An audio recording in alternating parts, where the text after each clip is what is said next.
Hey, what's going on? This is another episode of A Strong Disagree. My name's Trey. Dan and Joe are the other two dudes here.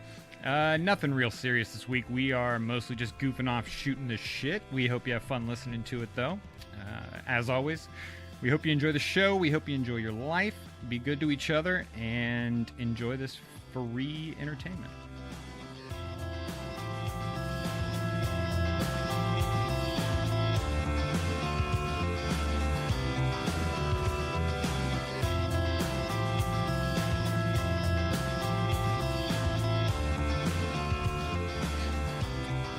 Joe, not a drummer. Factual and accurate. Yes. Speaking of facts. Okay. So here's how it's going down. We'll go through the story and we'll see if it I think you guys will like it. So the story involves half of something that I like, but the second half of it I think is something you guys like. So we might be melding two worlds here. Okay. So right now is like the dead time in the sports world. Like every year this time is like the slowest time. This year obviously there's like, every 4 years there's World Cup, which kind of alleviates the problem for some people a little bit. But basically like the NBA season's over, the NFL season hasn't started. There's just baseball. College sports aren't happening, so it's like there's just very little going on, and it's like the middle of the baseball season, so it's not even like good, exciting baseball. It's like the suckiest part of baseball. Okay. And I refuse to give a fuck about the World Cup until America gets its shit together. Which has nothing to do with other countries. It's like a thing about America. Like I don't think we should support it until they get their shit together. At this point in time, like American soccer has had plenty of help. We could certainly be better than we are. Like I understand we don't get the things that other countries get, or like we haven't developed those, we're not in the same position as other countries when it comes to soccer. We don't like it as much. We haven't had as much like input into the youth game. We don't have the feeder systems that they have. But it's been like 25 years that we've been kind of interested in it, and it's just fucking lame that we're not good. Like missing the World Cup is fucking ridiculous. Like we have good people here. There is talent in this. At some point we have to like stop blaming the youth soccer program and like, oh, kids here play football and so we don't get all the best like at some point we got to stop blaming the country and start blaming the dudes, because it's fucking ridiculous that we missed the World Cup. Like we didn't even get there. Yeah, that's lame. So me personally, I'm boycotting that shit until they get it together. Then I'll start like, caring about what things we need to do. Obviously, this only applies to the men. The women are fine. Yeah, women are crushing it in the exact same system. So. Anyways, besides the point. The point is now is not like the best time for sports, best time of the year. So I'm like my media consumption is the same. I have like an amount of media consumption, but the the content level is way down. There's just like not as much stuff being made right now that I want to see. Plus it's like obviously the time of year when like nothing's happening on TV. So I'm like digging through some stuff that I haven't checked out because I wasn't like really excited about it, but I'm like, oh fuck, I guess now's the time to do it, right? If this ends in a rewatch of Jersey Shore, then you are correct that this goes where I want it to go. No, it does not. It does not. Well, it hasn't gotten there yet, but there's no saying that it won't actually get there later. So, okay, so here's the deal. So there's this thing that happens in sports that I really like, that happened to me in another realm that's like more of you guys' area and is super sweet. So I'll use the NBA as the example. So like in the NBA, there are 30 teams. There are a couple, 2 or 3 that I like always really like, that I'm interested in their like watching games where that team is playing.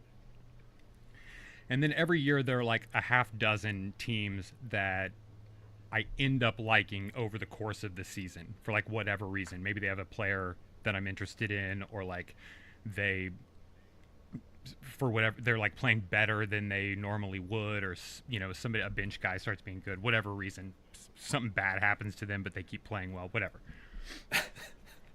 So and then that's kind of how I do it. So I have like, I have the NBA League Pass.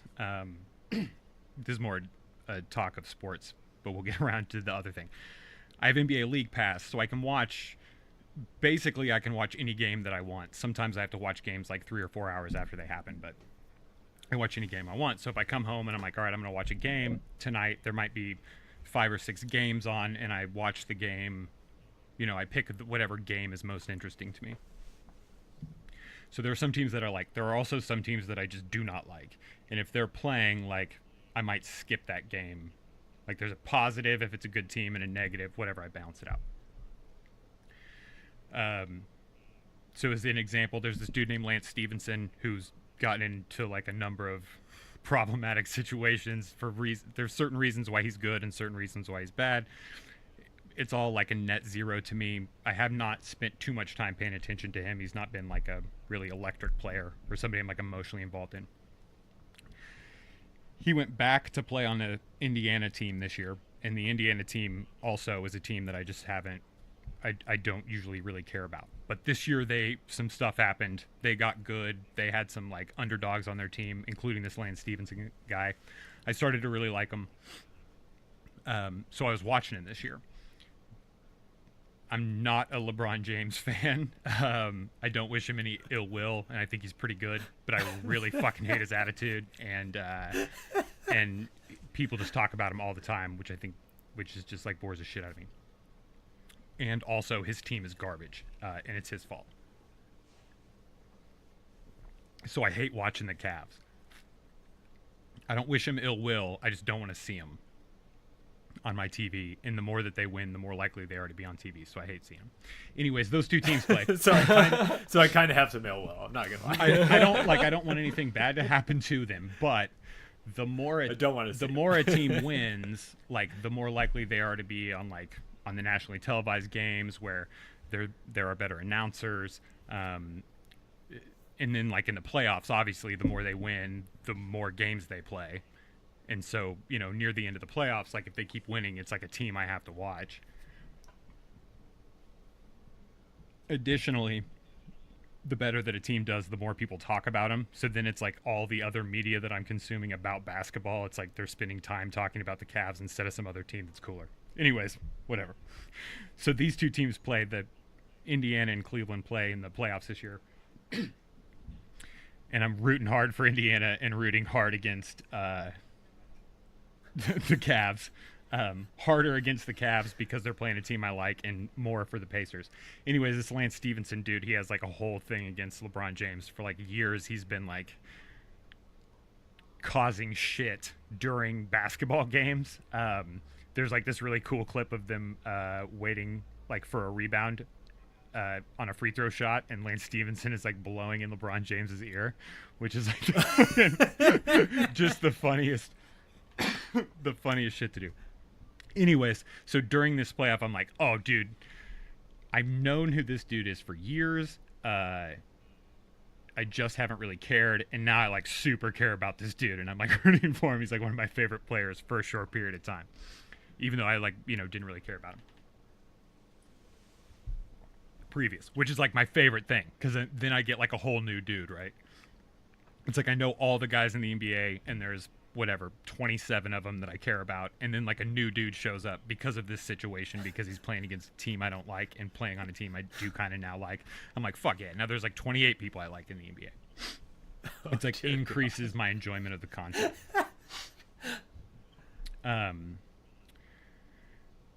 Where am I going with this? Anyways, so that kind of stuff isn't happening for a while. Anyways, that kind of stuff isn't happening right now. Oh, in this game? Oh, okay, gotcha. It's just like cool stuff like that isn't happening because of this time of year. So there's this dude named Sam Harris, who you guys know. Yes. Just for, I don't wish him Wait, the basketball player? There is a basketball player named Sam Harris, but right now I'm talking about the white dude. Okay. Oh, okay. I was going to be like, you should know I don't know the Sam Harris basketball player. Yeah. Just because I know the other Sam Harris Yeah. doesn't mean I know Sam Harris basketball player. Okay, so Sam Harris dude. There are some things that I don't like about him. There are some things that I definitely do like about him. In total, I have like pretty much a 0. I have like a total score of 0 on my rating of Sam Harris, if that makes sense. There's some things I don't like, some things I do. But also, it's like a rough 0. There's a ton of things. Like, my life is finite. There are a lot of things going on. Like, it's not like, get Sam Harris out of my face. I just like, I don't have to consume everything that he makes because there's plenty of other things. And he doesn't like really tip the needle for me. He doesn't get you. Yeah. Which, again, he has some really big pluses and I think some really big minuses. Anyways, I mostly leave him alone. So I'm going back through like whatever. I'm just like scrolling through podcasts. I'm working today outside, so I like got the headphones in, and scrolling through, and I'm like, dude, I haven't done it, so I'm gonna do it. So you guys have heard, I would guess, maybe not. He and Jordan Peterson have been having like debates lately. Not well. Yeah. The debates are or discussions or whatever.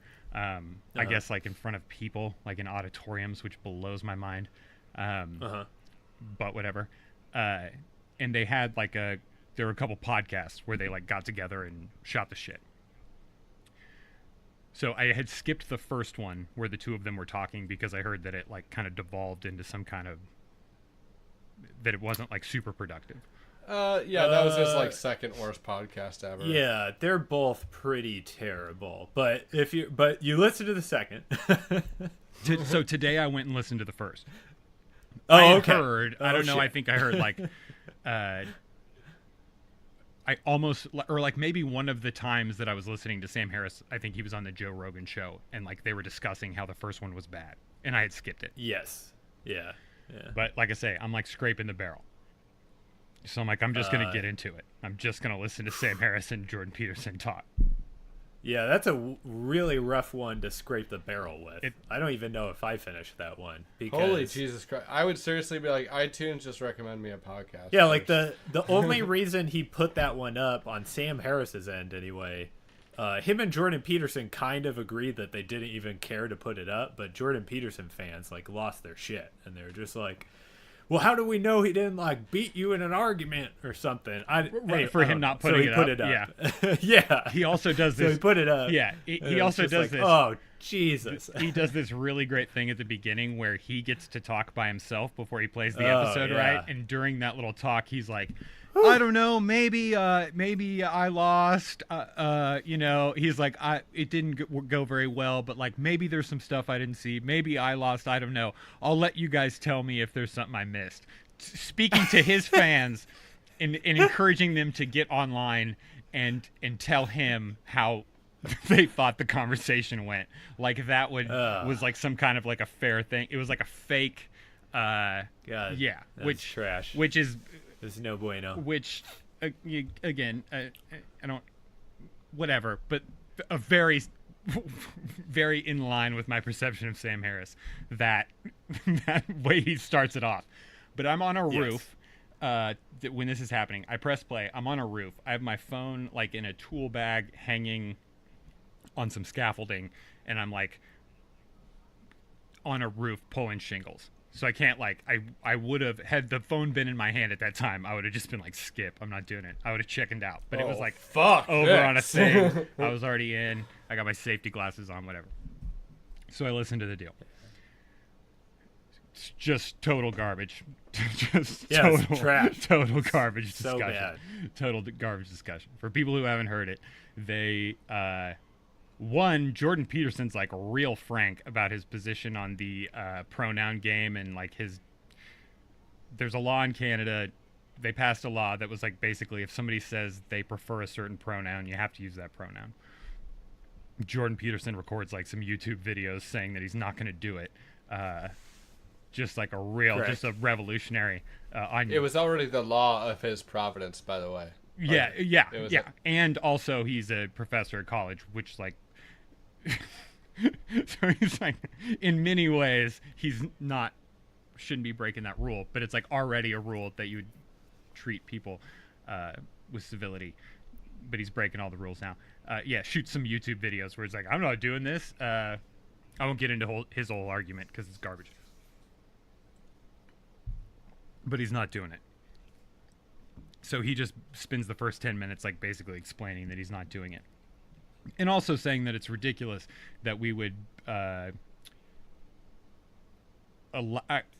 maybe like phrase this differently if I'm saying it wrong, but basically that we would have gender identities or protect gender identities that did not factor in the biological impacts or whatever. Like we can't just like construct gender identities out of nothing, and we certainly can't pretend like there aren't that biology doesn't have an impact on gender identity. Which, whatever, that's his deal. Then they get into the discussion, and like 15 minutes in, they're talking about what truth means, like what is a fact and what isn't a fact.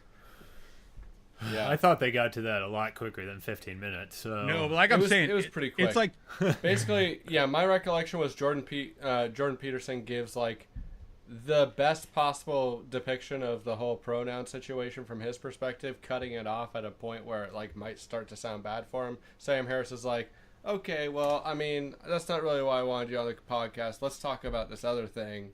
And then they get into the definition of truth, and Jordan Peterson is like convinced that nothing is true unless it provides an evolutionary advantage.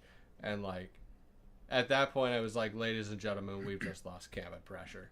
You know, to me I was like, okay, this guy's insane that we can't agree that like mathematics are true and things like that. yeah, it's pretty rough. yeah, he's saying that something is only true if it fuels our survival, and anything that fuels our destruction is not true. Which, in like the rosiest way, would be like if we thought we understood something and then it ends up like we don't understand all of the other factors. He's saying basically that we can only see a very small amount of the universe, and what we might think is true might not be true. There might be other factors that we can't see, and if that thing that we thought was true leads to our destruction, then it wasn't actually true. That proves that there was like other things we didn't understand. Right. Yeah. And then Sam Harris is like, right, but nuclear physics are a thing. Nuclear physics let us build a nuclear bomb that could lead to our destruction, yet you, by your methodology, would say nuclear physics not true because they led to our destruction, which is just patently fucking absurd. Yeah, it's pretty nonsense. It's definitely some nonsense. Jordan Peterson seemed to think that like he could hold that view, and that also there could be facts. Like he seemed to think that view didn't prevent him from holding something as true or false, even though he couldn't see the end of anything. So like everything might be false. If someday we die, then that means everything we thought wasn't true, and we can't ever know if that's the case because it might happen forever from now, and even if it happened tomorrow, we'd be gone.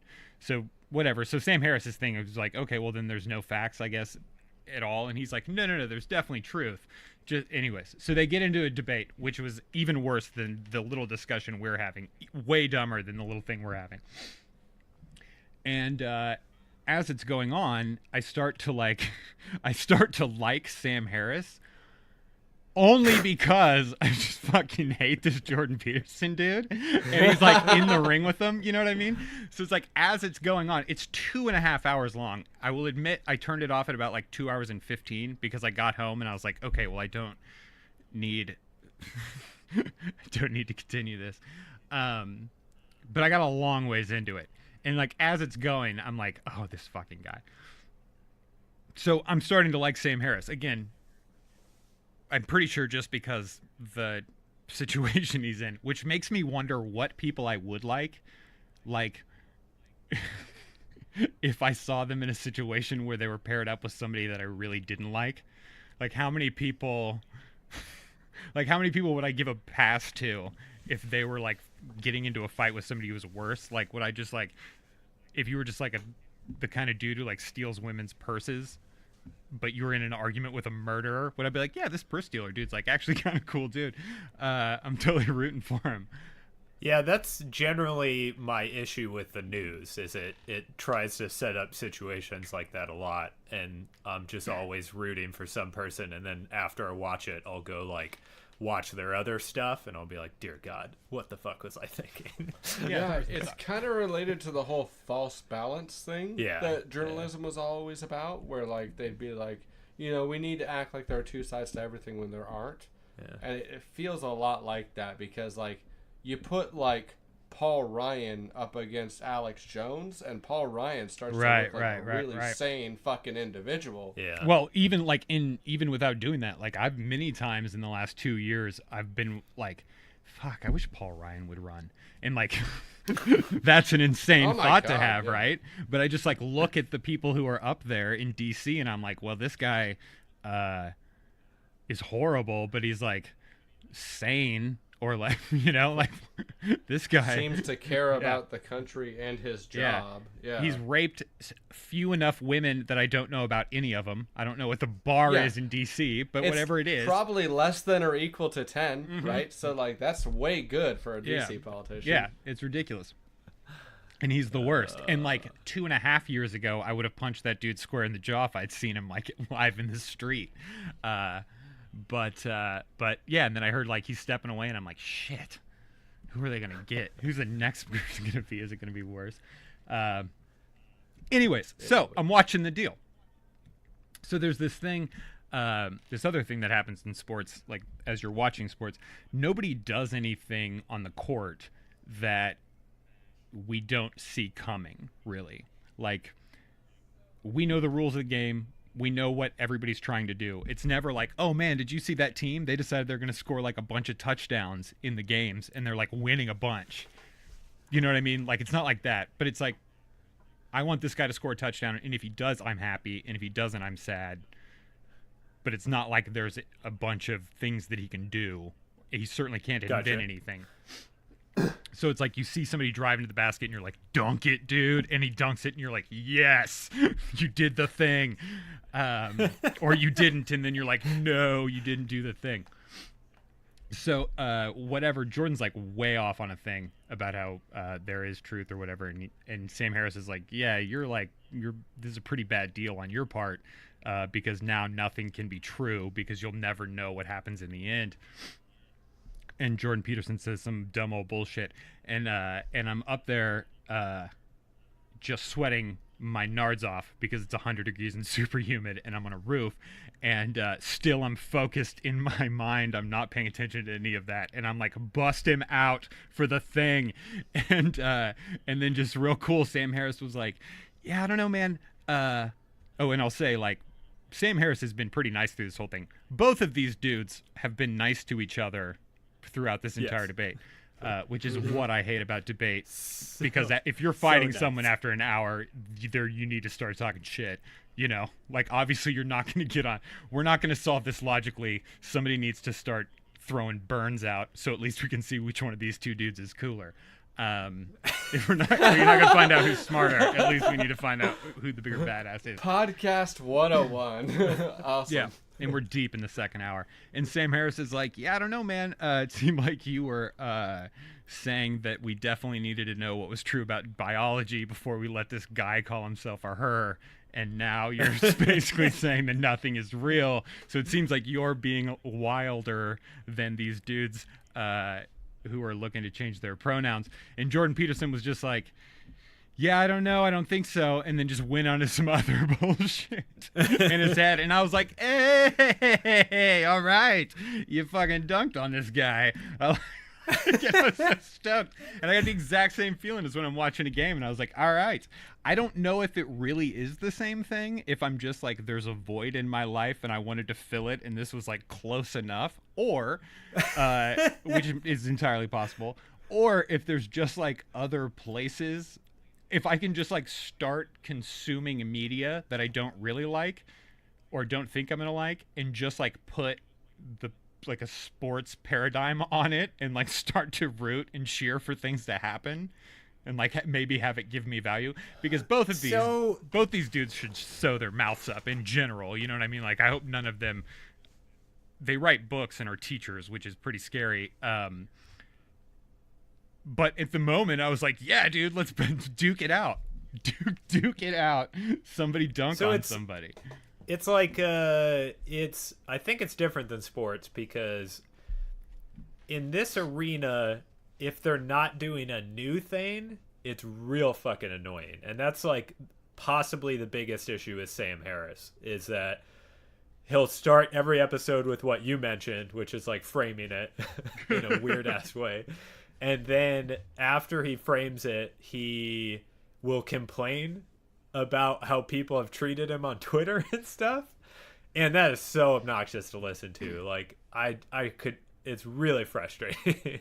And then the episode will happen, and occasionally basically the same points will be repeated over and over again. So it's never like I'm like, oh, his guest is saying this thing, so he's about to say this exact same thing in response that he's said like 50 other times. That would, yeah, it's very different than dunking. I'm not excited to see the same exact play. Yeah. Over and over and over again. Yeah, it's a very different thing. Yeah. On the whole, complaining about what Twitter says to him, I really, like, as an artist who has a handful of songs out there that I've like posted online, I don't have a million listeners. I probably have like in the neighborhood of 1,000 listens a lifetime of all my songs, and I've written a fuck ton of songs. So like, let me just say that I get plenty of fucking awful feedback from terrible human beings. And I'll assume that Sam Harris, who has several books on the New York Times bestseller list, probably has millions of listeners. Yeah, Sam, you probably got some douchebags commenting on what you say on Twitter. That's fucking assumed. Yeah. He needs to shut up about that. But yeah, that's wild. I maybe if I like always change what I'm taking in, I won't get like when I was listening to him do it. I think I've listened to some Sam Harris podcasts before, but I not frequently enough. It's like one of those things where like if you don't hear it in a row enough times, maybe you don't notice it.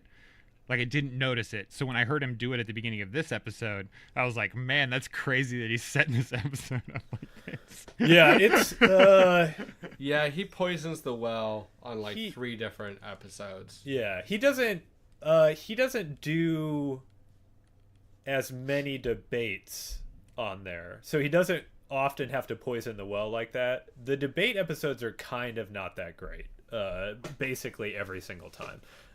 His interviews are pretty sweet. You get some pretty interesting people on there.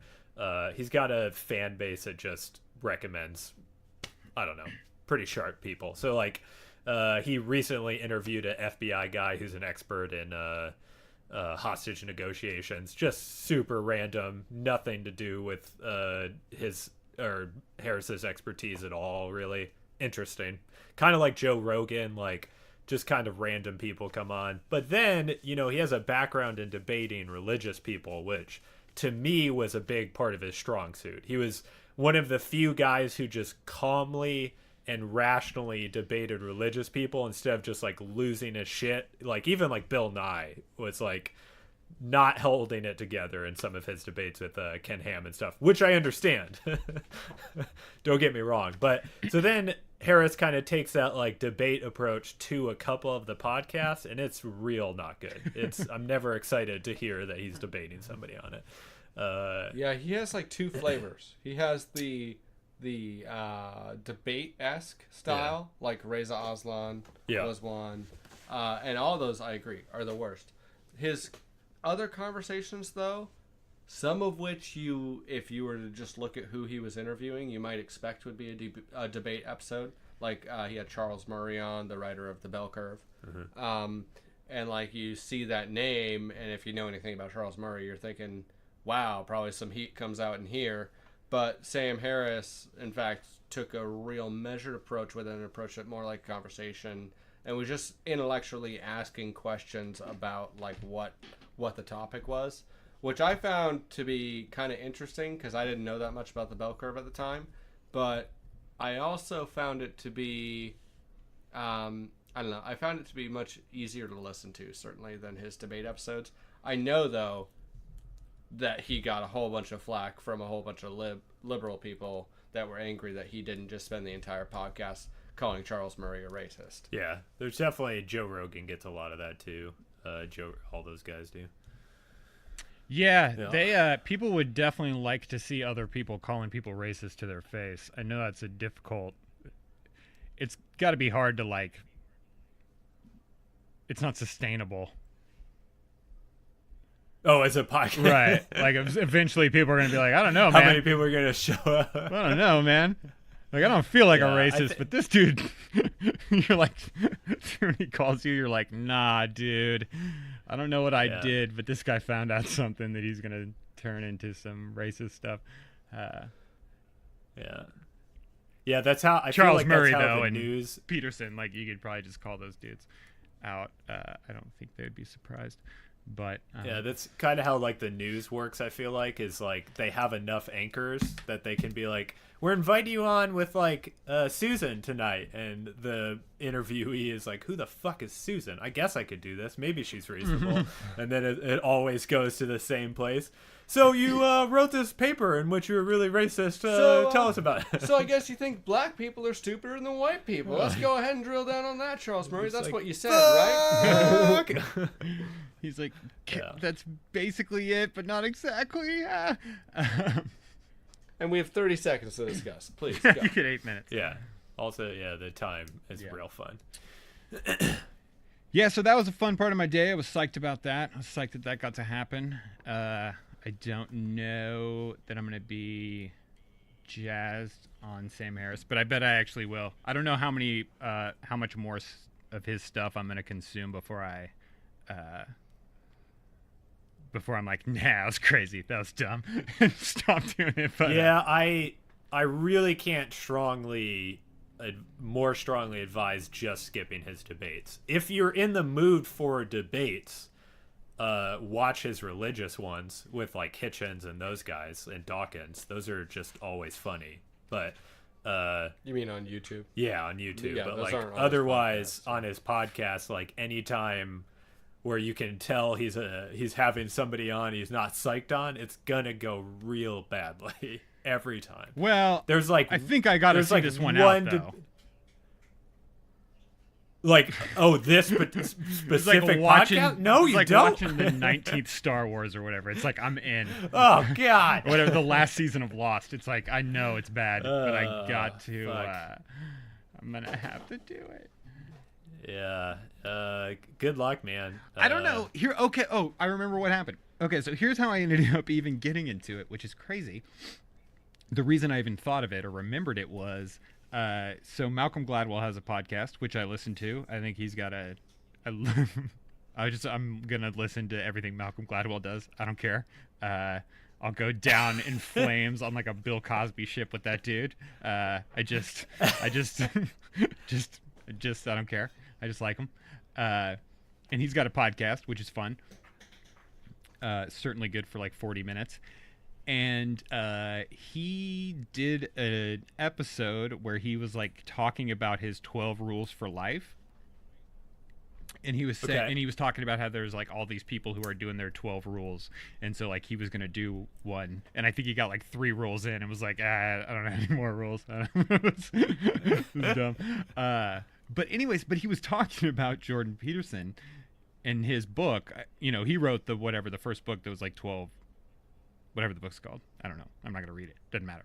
But it's something like 12 rules for something. Right. I'm pretty sure. So, and he was mentioning it and I was like, "Holy, that's crazy." I forgot one. I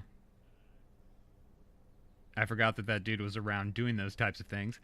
And 2, I was like, "Why is he didn't bring it up like all right, I know that the reason that this started is dumb, but I'm going to do it anyways. He was just like, there's this dude who's a professor in Toronto who like has some degrees and he wrote a book that's been super popular and then whatever. And then he used some other examples of some other people who had done it. And I was like, wait, why is someone talking about him normally? Why is Gladwell talking about this dude normally? And I did not get to the bottom of that because I still don't understand why he would. Why? Yeah, he I would say think that. I think we are having the same shock in what politics currently is in opposite directions. So,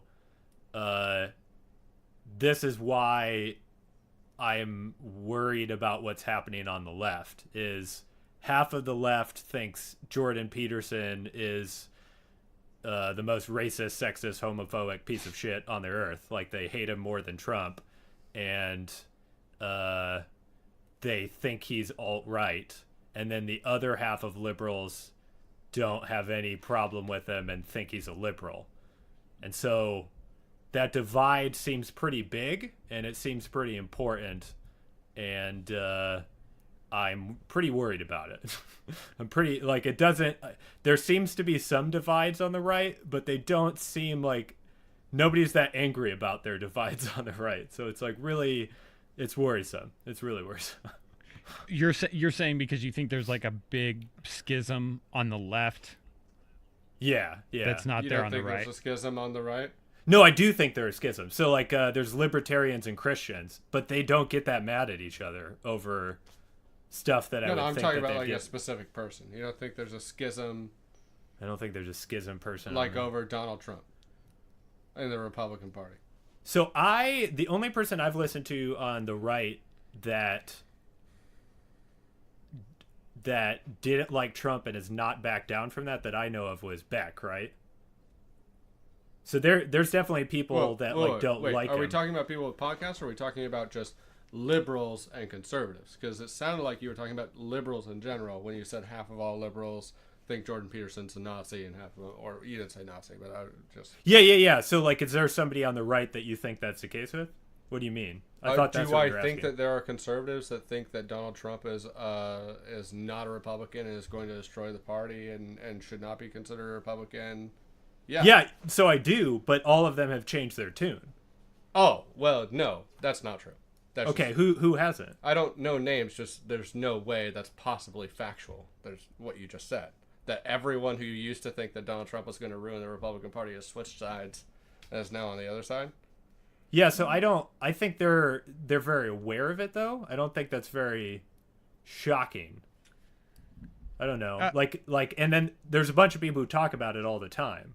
I mean, I hear a bunch of liberals talk about how they think that there's a bunch of extreme liberals that are destroying the Liberal Party, too. I mean, I feel like maybe this is happening on both sides. Both parties are kind of going through a really weird situation where like they're kind of splitting into groups, but both parties in our country, because of the way it's set up, and because of the way that the two-party system kind of replaces the idea of a coalition forming in like a parliamentary government, that we have big tent parties and you end up making compromises and you go with whoever you mostly agree with. And that's kind of the way it's been for a long time. And that everyone, all the time, there's going to be people that call themselves liberal or call themselves conservative, that other people that call themselves the same don't think that person is. And I don't think that the problem is getting markedly worse. I just think it's getting more visible because of social media. That might be it for sure. Yeah. That might be it, but I would think that the last election. I mean, I think we could. I think we can use the last election though as proof that it might be more. That it might be a bigger deal on the left. Like functionally. Explain.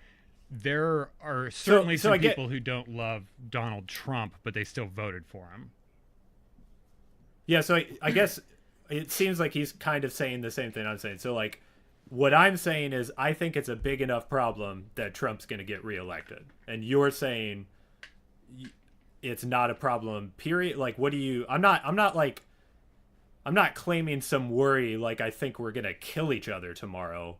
I'm claiming that I think our party has a schism that's going to lead to not good voter turnout, to not good dialogue in the party, to a bunch of people thinking they're disenfranchised and us losing the next election. That's all I'm saying. I don't think I'm saying anything wild. So while I agree that it's not unlikely that Donald Trump gets reelected because of the incumbency rating of Right. our politicians, I don't think that the reason he'll get reelected is because of some marked increase in this the spectrum of the Liberal Party. Okay. Cool. I, Trey? I just and like I can't just base my opinion just on like liberal podcasters or liberals I know. I just or conservatives I know or conservatives podcasts. You know, I know that a lot of the conservative talking heads have changed their mind and are more in support of Trump than they were when he first got elected. But that doesn't necessarily mean that the public's in the same place. And I don't know. I feel like the election's still up in the air, and I'm not worried about this being a particularly the Jordan Peterson is the canary in the coal mine for a schism in the left that will result in our party losing in a landslide across the board or something like that. I don't know. I think that I don't think Trump is a polarizing figure on the right. And I think that I don't know that there aren't many people on the left who aren't polarizing figures, which it might be due to the fact that Republicans are in control in D.C., so it's like easier to rally around somebody who won than it is to rally around somebody who lost or somebody who you think might win. So it might just be that. It might just be like a natural inclination for people to get on board with somebody who's winning because it offers like the best. Also, yeah, very, very true. It's like the best case scenario for them. But it does seem like on the left, there aren't many people who are who enjoy widespread support on the left. There aren't many figures, but there are a ton of figures who cause fights among the left. You know, it's like that's basically what I think too. You know, we're still kind of going over this. Like, is it there's just saw a couple of articles today and yesterday, questioning whether it was Bernie's fault for staying in the primaries as long as he did instead of stepping back and supporting Hillary earlier, which would that have made the difference in the election? Which I don't know. I think probably. I don't know. Probably. But there's like there are definitely two sides to what happened with Bernie and Hillary, and one side blames Bernie for Democrats losing the election, and the other side blames Hillary for sucking. And they seem to not really care about the outcome of the election. They don't think it's their fault that we lost. If Hillary would have been better, that she would have won, which is a pretty big. The fighting on the left seems to be against each other, which I think is bad news. Has been bad news for us for 2.5 years now.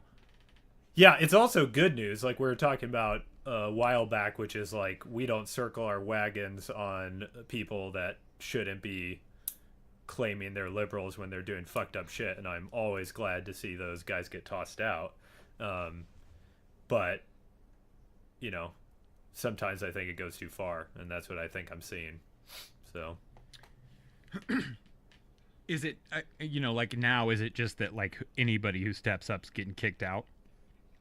One side's going to kick, if the more centrist arm of the left brings up a politician, the more left-leaning crowd is going to kick them out.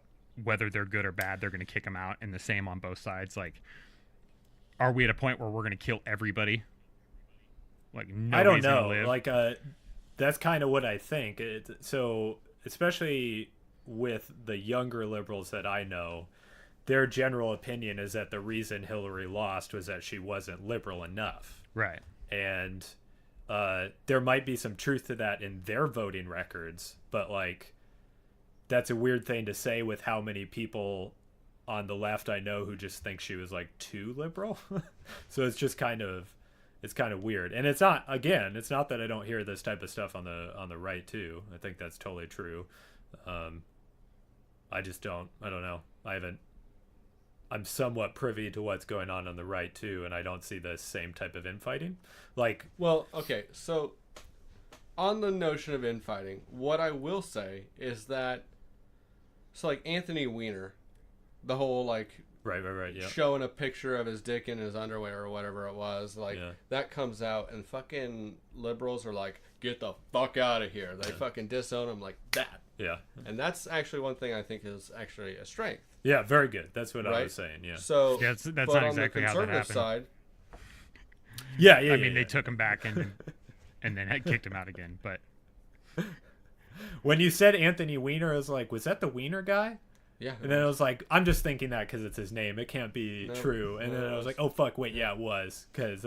yeah, but then Okay, he was running and there had a ton of there was support, another and then they example found of out. someone who was accused of sexual misconduct, and again, they immediately asked for his resignation. Al Franken. Yep. Yeah. Al So Franken was so one. again, that I think is a strength, and to call that like infighting is not. I'm not calling Is that not infighting. accurate to me. Like to me, that's like not being a hypocritical party platform, right? Yeah, for sure. So, and I do notice that like when Roy Moore got accused of similar things, right? What happened on the other side, at least in the mainstream media that I saw, was a circling of the wagons around him saying, no, let's wait for the evidence. Let's hear this agreed. out. Let's wait to see what happens. And that is a real key difference. If your guys' issue is that you feel that the left is too likely to go to the side of get the fuck out of here before like there actually is enough like weight or evidence behind the claims to justify that, like is that what you're worried about? No. Then yeah, I guess I don't understand what the like. Is it that there are some liberals that call other liberals not liberal enough? Because that same thing literally happens all the time on the conservative side. Tea Party is a perfect example, right? There's this Tea Party wave that happened just a few years ago where a whole bunch of conservative senators and Republican representatives got voted out and replaced with way more conservative Tea Party representatives. Okay. I mean, I'm just saying, this happens on both sides. It is actually the nature of what happens when your party loses a major election or is not in power in the White House. And it's just part of the pendulum swings of American politics. I don't think it's any worse than it is now. I just think the volume is amplified. What do you guys think about those points? Yeah, but are you saying that it's okay then? I mean, I think if it, I'm saying it is the status quo. It's not any worse than it was before. So there's no reason for increased concern about some schism in the Liberal Party. There are some things that are like the same. It's still bad. I mean, it's bad, and it's certainly bad if it causes us not to pick up or to. Motherfucker. Hello? Yeah, we can hear you, man. I was trying to remember that dude's name. And I had a tab clap open. so you can find this. Hello? Yep, we're here. Cool. Yeah, so I'm saying like it might be something that always happens when the party loses power, but I think it's still not great. It's still a bad thing that needs to get fixed before we can move on, because if it's gonna, like, it has to get fixed somehow, right? Or we're gonna continue to lose seats and we're not going to take the White House back in 2 years. Yeah, because I just, it's even if it always happens that the losing team commences like some infights after losing, it doesn't always happen that that team puts it back together and then retakes the White House 4 years later. agreed. Yeah, but like often they'll retake the House or the Senate. The point is that like you everyone's aware of the pendulum theory of politics in America. Yeah. Yeah. Yeah, I mean, this is what happens when you lose. You look for reasons why you lose. Was it because Bernie didn't endorse Hillary soon enough, or was it because Hillary wasn't liberal enough, or was it because Hillary was too liberal and didn't appeal to middle America like the Rust Belt, or was it just that the America was so tired of having a liberal in the White House that they wanted to change and voted a conservative no matter how much they didn't necessarily agree with every one of his positions? There's always going to be the situation. I don't think it's that much worse.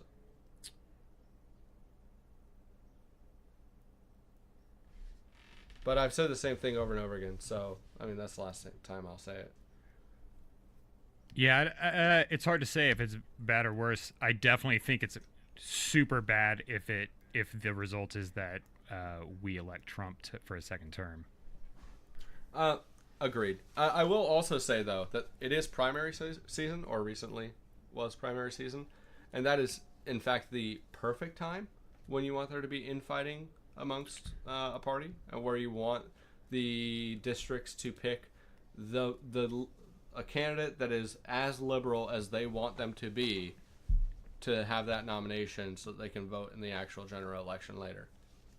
Like, that's the time when someone who wants to come at an incumbent from the left or from the right, wherever that incumbent stands, that's the appropriate place for that infighting to occur.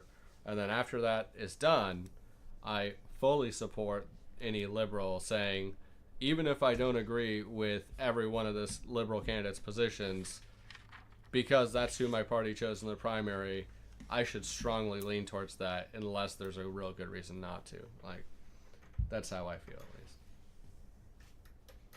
least. Yeah. What do you think, Joe? Is that going to happen? I don't know. We'll see. We'll see. I think a lot of it is always the old versus the young. Nobody really changes their ideas. They just die off. And so I think especially on the left, we're dealing with a lot of older liberals who are just conservative in some sense because they're older, and then a lot of younger liberals. And there's some ideas that I don't even know if I'm super psyched on, but I'm also like kind of psyched because I'm like, maybe I'm just wrong and liberals will prevail and my old conservative ideologies will die off. That would be great. But yeah, so I think age has a lot to do with it. There's definitely like Bernie brought socialism to the front a lot, and so we're probably seeing a few more socialist candidates get in, which will be interesting. And we kind of have to wait to see how much centrists react to that, if they find that threatening or if they find that refreshing, or yeah. Oh, I think they find it super threatening today because they are talking some trash about it. That's what I think too. They have not been cool about it so far. Yeah. Yeah, Cortez just came out. You see the incumbent that she beat, in New York. like, yeah, told her he was going to support her, and then is now like mounting a third party fucking run. No way, is that true? Yeah, I guess she. Oh, the young blood, like New York girl, the Bronx girl. Oh my gosh, yeah. She's the Democrat who lost is not going to support her. Yeah. Damn, that's rough shit, man. Yeah. Oh my god. Yeah. So my guess would be that not everybody's taking it really well. Well, again, same thing happened with Tea Party people that won their primaries, right? Yeah, for sure. Same fucking thing. Yeah. Yeah, that didn't go very good for them. It turned out to be not great for them. So,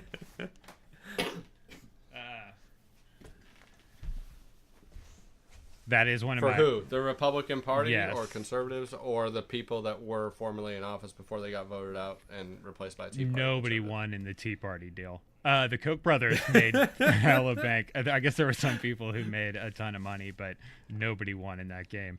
And a lot of people, a lot of candidates who had been around for a while got owned by losers, and then we got these idiots, and then the idiots did not do well. Surprisingly, you need to have like a pretty broad platform. You can't just know about like one thing. Or you have to have like some experience. Yeah, Just or like literally intelligence, just like any kind of thing would be great if you brought to the table. Besides, just like we're not doing taxes, this is bullshit. Taxes are dumb, man. We're not gonna pay for shit when we get there. And it's like, we're gonna have to pay for something. That's one of the biggest, Except for war. and weirdest things about the Conservative Party is just like, who the fuck gets elected into office and then strips their own power? Like, who does that? So you know that it's never going to happen.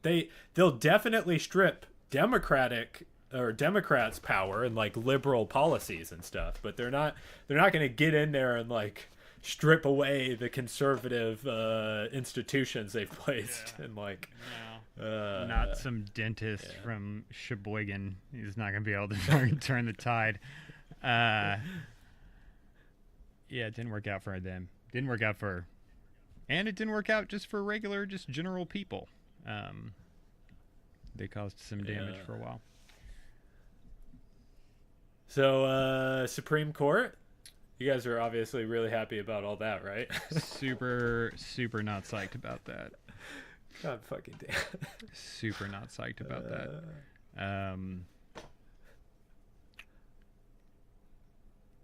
I mean, as a white male who's already had all the kids that I plan to have, and basically biologically unable to have more kids, Yeah. I'll be fine. Yeah. The Yeah, thing unless that you like makes the me not internet. pleased- You're Yeah, also not well- Oh yeah, rich. that's true. They could affect your internet. It could definitely affect your Oh. internet. Oh, you guys don't think that they just have everything they need right now to affect everything about my internet? Because they do. Like, Yeah, but this way they can do it like No. All the Or like, laws that are on the books right now, nothing could stop them from just completely being like, oh yeah, AOL Time Warner, you just want to be like, you can only watch TV on this one service? Yep, that's fine. Nothing stops them. yeah, except isn't Trump really anti AT&T? So they need to. I mean, for now, until they stay in a hotel or whatever the fuck they do. Like, how'd ZTE get on his side? Oh my god, yeah. Fucking bullshit. Yeah, we will have to discuss Kavanaugh on a separate episode because I'm not discussing that piece of shit. What do you? I have a 20-minute fucking diatribe prepared for that piece of shit. So, Yeah. fucking whose qualifications as a Supreme Court judge are embarrassing and should be disqualifying because he's literally said multiple times that he wants to throw out all precedent on several issues, which is, like half of what the Supreme Court does is It's a look bold at move. precedent. It's a bold move. it's a bold move. Yeah, there are like 2 or 3 landmark cases where we threw out precedent. Brown versus Board of Education was one of them. That was probably a good call. Yeah. And the second one, I think it was maybe about evolution, Scopes monkey trial. No, maybe that was Brown versus Evolution, overturning Scopes monkey trial. There was another one though. Basically, the only 2 times that we ever done it though, it was like, wow, can't believe we made that decision before. All the other ones that we're about to do though, after Kavanaugh gets on, it's gonna be like, oh, you don't need this freedom anymore. That's not your freedom. No. I was right that you guys were really happy about it. I hit the emotion. I read the emotion in the room real well. Hit it right on the head. Danny's like staring off into space and shaking his head now. The only good thing is that there is actually like one like there was a recent court decision in the recent slew of stupid fucking shit the Supreme Court decided, where one of the decisions that kind of didn't make the major news was that they basically said that a state's Supreme Court has the final judgment on what its state's constitution considers constitutional. So as long as we're not talking about something that's in direct contradiction to a federal constitution statute or amendment, then the state constitution can say whatever it likes. And since we have no state constitution, no federal constitution mention of like Roe v. Wade or abortion rights or anything, if a state passes a state constitutional amendment saying abortion is legal here, there's nothing that can be done short of getting, you know, the House of Representatives to approve the amendment by 2/3, the Senate to do the same, and then 2/3 of all states to do the same, which is just never going to happen. That would be rough to be the doctor putting prison time on the line, man. I hope there's that guy if that comes down, but like that'd be a tough ass decision, you know, especially if you like have family and a life and shit. Oh yeah, man, that'd be life so of the rough. mother in danger, and like it's Yeah. illegal to do the abortion in that state. Like, was it? It was Arkansas, I think, also has laws on the books just right now. They're like set up to go into effect if Roe versus Wade gets overturned. Yeah, there's a couple of states like that. Yeah, I think it's 16. But Arkansas is one of the worst, where like it's even like there's no exception in the case of rape or anything. Like, I think that is possibly the case there. If not us, one of the neighbors did.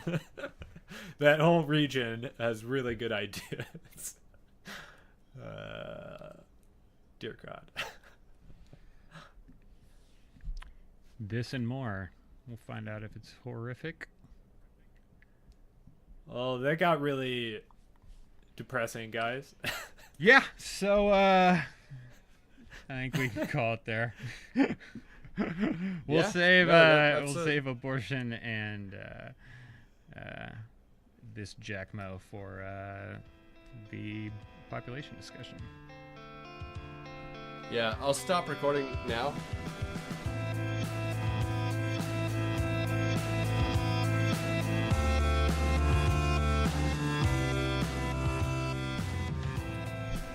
And that is it, kids. That's another week. That's another show. We're going to be back next week talking about something more important. Maybe, I don't know. We could be talking about some more bullshit. But between now and then, we are online everywhere at A Strong Disagree. Find us on Twitter and Facebook and all your favorite places. You can cruise to our Patreon site if you want to learn a little bit more about us and what we're up to. We will be there. So catch up with us. Don't make us catch up with you, and we'll see you in 7 days.